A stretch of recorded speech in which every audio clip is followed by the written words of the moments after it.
안녕하세요, 똑딱입니다. 이번 시간에는 전립선암의 위험인자에 대해서 알아볼게요. 자료는 업투데이트를 참고를 했습니다. 가장 먼저 나이입니다. 나이는요, 가장 강력한 위험인자예요. 나이가 많아지면 많아질수록 전립선암의 위험도도 같이 상승을 합니다. 전립선암은요, 40세 이전에는 거의 발생하지 않는데 40세 만약에 미만에서 발생을 했다 그러면 전이 가능성이 상승이 돼요. 전이 가능성 상승을 하고 사망률도 상승을 하게 됩니다. 그리고 인종인데요, 흑인의 위험도가 높습니다. 10만 명당 1600명이 발생, 백인은 10만 명당 1000명, 아시아는 10만 명당 700명 정도가 되는데요. 문제는 서구화된 식습관, 고기를 많이 먹고 술, 담배 하는 식습관이 아시아 사람들, 특히 우리나라 사람들도 많아지기 때문에 점점 증가를 하고 있죠. 전 세계적으로는 전립선암이 암 발생 2등을 차지할 정도로 굉장히 많은 암 중에 하나입니다. 그리고 가족력과 유전이 있어요.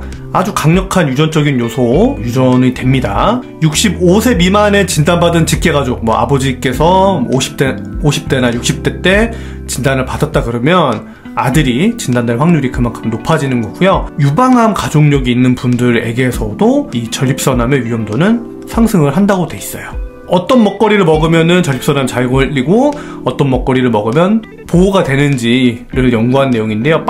이렇게 빨간색이 위험도를 높여주는 게 되겠고요. 색깔이 좀 다르네, 색감이.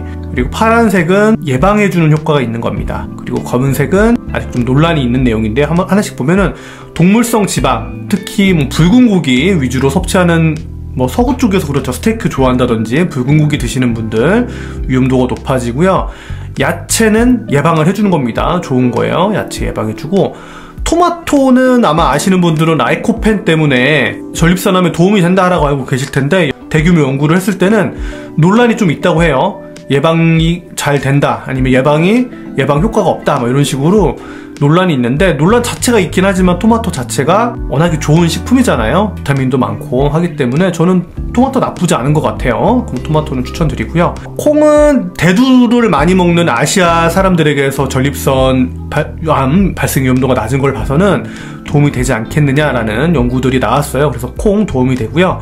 오메가3라든지 어유 드시는 분들, 심혈관 질환뿐만 아니라 전립선암 발생 위험도도 낮춰줍니다. 술은 좀 논란이 있나봐요. 물음표 두 개는 이렇게 논란이 있다는 얘기거든요. 한쪽은 나쁘다, 한쪽은 좋다, 이런 식으로 논란이 있는데, 그렇다고 하더라도 술 많이 먹어서 도움이 되건 안 되건 떠나서 모든 암의 원인이 되죠. 그렇기 때문에 술은 추천드리지 않습니다. 술은 추천드리지 않고요.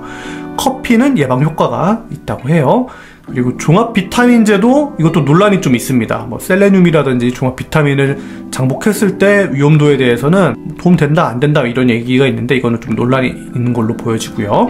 여성분들 임신하고 난 다음에는 엽산 많이 드시는데 여성분들한테는 도움이 되는 그 보충제로 생각이 되는데 남성한테는 좋지가 않나 봐요. 기전은 정확하게 모르는데 위험도가 약간 전립선암의 위험도를 약간 상승시킨다라고 돼 있어서 논란이 있는 것으로 돼 있습니다. 그래서 남자분들 같은 경우에는 엽산은 굳이 챙겨 드시지는 않아도 되지 않을까 생각이 되고, 그리고 아연 같은 경우에는 그 정액량을 늘려준다고 해서 보충제로 드시는 분들 계실 텐데요.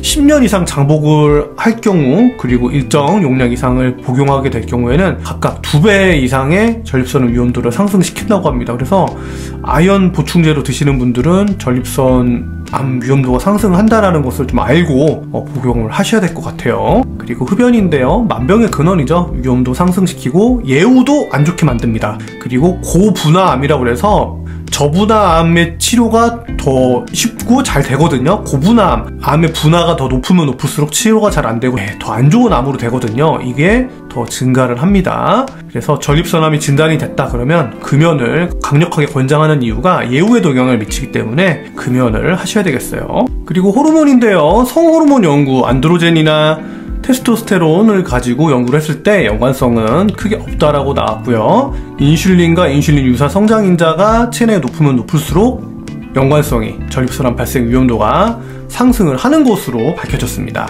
비만 자체가 전립선암 발생률을 높이고 재발률도 높이고 사망률도 높이는 양의 비례를 갖는다고 해요. 체중 조절, 뱃살 조절하셔야 되겠고요. 그리고 운동 효과인데요, 운동 효과는 불확실하다고 합니다. 그렇지만 고령층에서 주당 3시간 이상 격렬하게 운동을 했을 때 전립선암 진행 위험이 유의하게 낮았다고 해요. 그런데 이 자료 자체도 해석을 할 때 운동 자체 효과보다는 밖에서 활동하면서 비타민 D, 햇볕을 쏘면서 비타민 D 합성이 돼서 전립선암 발생 위험도가 낮아지는 것 아니냐라고 해석을 했다고 합니다. 그래서 운동 효과는 좀 불확실하다라고 보이지만 그래도 하루 30분 주당 5회를 했을 때 심혈관 발생 위험도가 20% 이상 감소하기 때문에 여러분들 운동은 하시는 게 전립선암뿐만 아니라 다른 암 발생 신체 활동을 위해서 좋습니다. 운동은 꼭 하세요. 그리고 기타 내용입니다. 기타.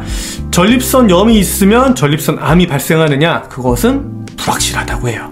그리고 고지혈증 치료제죠. 스타틴을 복용하는 분들 모호하지만 그래도 좀 유익하지 않느냐라고 결론을 내리고 있고요. 피임 위에서 정관수술 논란이 있지만 그러니까 발생 위험도를 높인다는 얘기가 살짝 있거든요. 그런데 그 위험성 자체가 크게 높진 않다. 위험성은 낮을 것으로 보인다라고 결론을 내리고 있어요. 사정을 많이 하면 많으니 할수록 전립선암의 위험도가 감소하는 것으로 보인다. 연구 결과에서는 그렇지만 단서를 든 게 뭐냐면 좀 회상 편향, 조금 뭐 사정을 많이 하는 쪽으로 사람들이 이야기를 하려고 하는 그런 편향, 그런 것이 있기 때문에 연구 결과를 해석을 할 때 약간 제한점이 있지 않느냐라고 이야기를 하고 있습니다.